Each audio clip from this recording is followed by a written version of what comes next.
Now, another story heavily discussed online today is Coca-Cola's Facebook fail. An online campaign for its Dr Pepper drink has been withdrawn after it accidentally posted a message reference on a porn movie on a 14-year-old girl's Facebook page. The "What's the worst that can happen" campaign allowed Dr Pepper to take over people's Facebook status updates and post embarrassing messages. Well, Coke have apologised, saying they didn't realise the meaning of the particular phrase in question. News of the error was highlighted by the Mumsnet user, and the site's founder, Justine Roberts, joins us on a webcam. In the studio with me this evening is the digital marketing expert, Julian Reiter. Let's go to you first of all, Justine. Tell us about how this particular mum uncovered what had happened to her daughter. Well, she obviously took a look at her Facebook page and noticed that there was this status which had a reference which she clocked was something to do with some pretty hardcore porn involving things I really can't even mention on air, I think. No, but okay. she was very shocked. She was obviously horrified to find that there, and so questions began to be asked. Did you then ask Coke directly what they were doing marketing this stuff, or is it just the furore that's developed around this had its own momentum?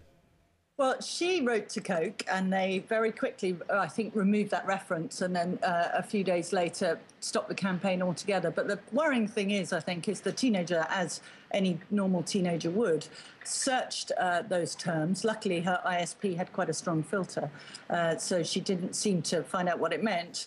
But also that this competition required that 14-year-olds set their privacy settings to the lowest possible level. And I just think that's the wrong kind of campaign to be running, encouraging kids to set their privacy levels low, and certainly, you know, putting references that you or I would not want to see on our Facebook page, let alone a 14-year-old. Julian, what do you think?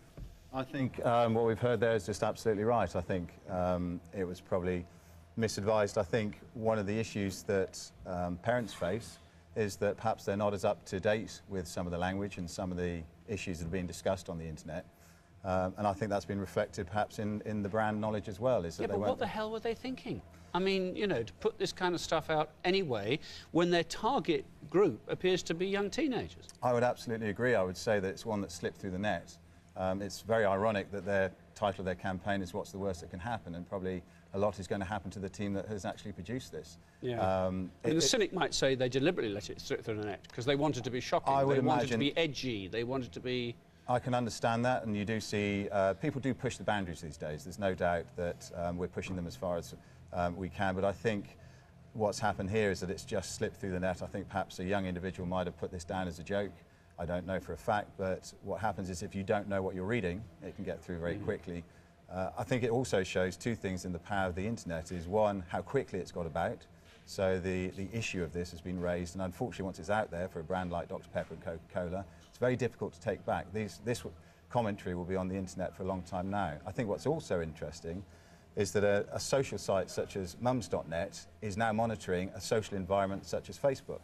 And that's also showing the power of the internet to actually self-monitor, and I think perhaps it is a good example of a way that these social environments can work together to try and protect young people. But Justine Roberts, you presumably be preferring discussing other things or sharing other information rather than having to be an online policeman or woman.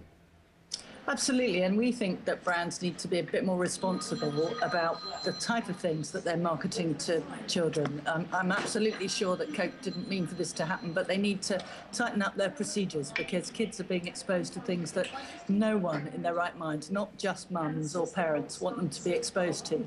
And it's all of our duties to tighten up our procedures. So we don't really want to just be the watchdog. We want the brands to take more notice and run a tighter ship. I think it highlights also how out of touch, I mean, I'm in the digital environment day to day, and how out of touch people are actually with some of the language and some of the issues that are being talked on the internet by a younger generation. We bring in graduates, we bring in people on work study to actually help us understand what the youth is talking about, because it's such a powerful tool within the social environment. Facebook now, for example, or social media sites are now more used than the main search engines, so the power of them and the volume of discussions that's taking place there is absolutely enormous. So they are bound to be used by advertisers who want to reach that audience, are they?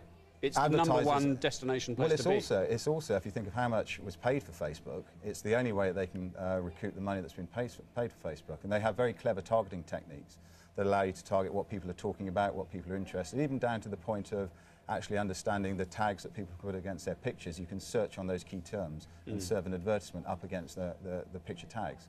So it means that advertisers are able to advertise with very specific messages to specific audiences. So it is the marketeer's dream. They've got to be careful they don't kill it. Justin, we want people to enjoy the upside, and we want our children to enjoy the upside of the web too, don't we? But I think, as you referred, perhaps even more shocking than the offence caused by this phrase was the fact that somebody was encouraging children, when we've all been banging on about safety, safety, safety, don't let your settings go down, they were actually encouraging children to set their safety settings low. Yeah, we agree. I think as parents on Mumsnet, we find that an odd way to go about the campaign. And we want to allow our kids to use the internet. Of course we do. You know, Mumsnetters of all people recognise the value of the internet. But we need brands to behave responsibly when they're marketing to our children.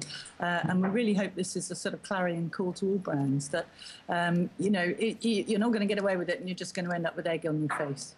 I think you really have to know what you're doing. Yeah, expertise required. Justine Roberts and Julian Wright. Thank you both very much indeed. Here's the weather forecast for you now.